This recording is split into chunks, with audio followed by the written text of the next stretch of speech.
হুজুর, ঈদের নামাজের নিয়মটা একটু বইলা দেন। আচ্ছা, কোরবানির ঈদের নামাজের নিয়মটা মনোযোগ সহকারে শুনলে ইনশাআল্লাহ ঈদের নামাজে গিয়ে আর কোনো প্যাচ লাগবে না।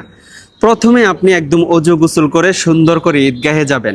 যাওয়ার পর ইমাম সাহেবের পিছনে আপনি নামাজ পড়বেন।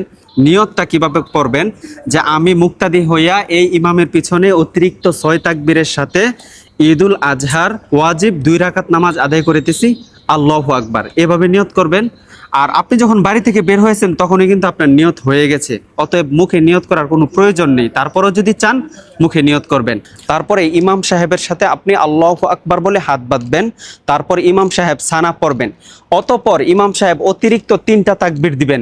আল্লাহু আকবার বলবেন, ইমাম সাহেব হাত ছেড়ে দিবেন, আপনিও হাত ছেড়ে দিবেন।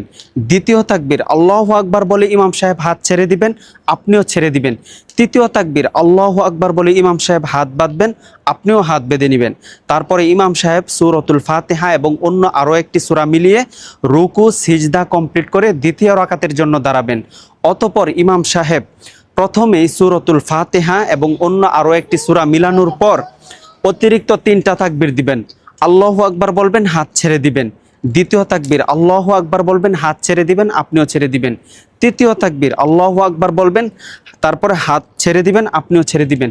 চতুর্থ তাকবীরের মাথায় আল্লাহু আকবার বলে রুকুতে চলে যাবেন। তারপরে ইমাম সাহেব রুকু সিজদা কমপ্লিট করে তাশাহুদ, দুরুদ শরীফ, দোয়া মাসুরা এই 3টা পরে ডানে বামে সালাম ফিরিয়ে নামাজ শেষ করবেন।